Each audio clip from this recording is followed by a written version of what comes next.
Good evening all. எப்போவுமே வெற்றி அடையிறதுக்கு 2 விஷயங்கள் வந்து நீங்கள் ஃபாலோ பண்ணணும்.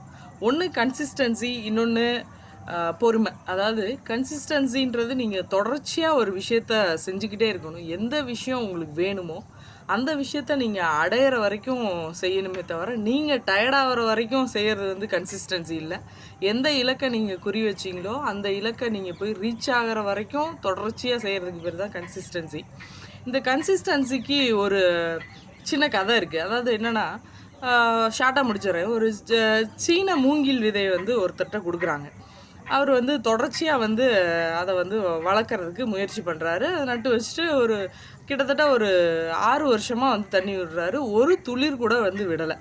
எல்லாரும் ஊர் மக்கள் என்ன சொல்கிறாங்க, இந்த சீன மூங்கில் வந்து வளராது, இது வந்து முட்டாள்தனமாக நீ வந்து டெய்லி வந்து தொடர்ச்சியாக தண்ணி ஊற்றிக்கிட்டு இருக்க, இது வளராது அப்படின்னு சொல்கிறாங்க.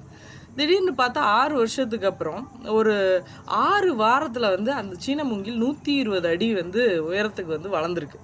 அதாவது சீன மூங்கிலோட தன்மை வந்து இந்த மாதிரி மண்ணுக்குள்ளேயே அதற்கான எல்லா விஷயங்களையும் ரெடி பண்ணிவிட்டு சடனாக வந்து ப்ராக்ரஸ், அதோட வளர்ச்சி மட்டும்தான் வெளியில் தெரியும்.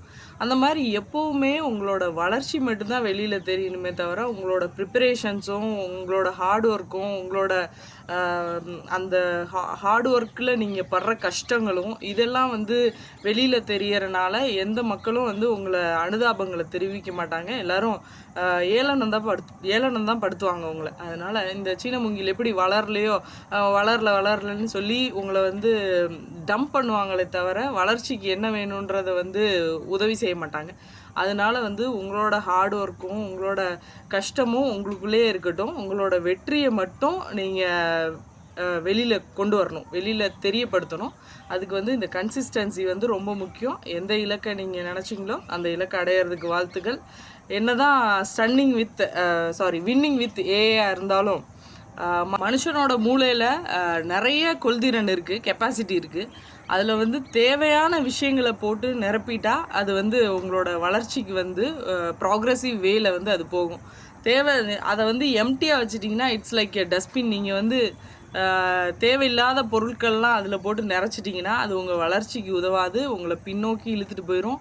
அதனால் தேவையான விஷயங்களை மூளைக்குள்ளே நிரப்புங்க. அது உங்கள் வளர்ச்சிக்கு தேவையானதான்றதை யோசிச்சுட்டு நிரப்புங்க. சொல்லுவாங்க, எப்போ ஒரு விஷயம் சொல்லுவாங்க, அந்த idle mind is devil's workshop அப்படின்னு சொல்லுவாங்க. நீங்கள் உங்கள் மூளையை எம்டியாக வச்சுக்கக்கூடாது. அதில் நிறைய, அதாவது ஒரு எம்டி பவுல், அதுக்குள்ளே என்னென்ன வேணுமோ அதெல்லாத்தையும் போடுங்க. எதையுமே போடாமல் நீங்கள் வெட்டியாக இருந்தீங்கன்னா தேவையில்லாத விஷயங்கள்லாம் தானாக வந்து அதில் நிரம்பிடும். அது உங்களை டம்ப் பண்ணி உங்களையும் அந்த குப்பையாக போட்டுரும். அதனால் தேவையான விஷயங்களை படிங்க, ஃபாலோ பண்ணுங்கள். All the best. Thank you all.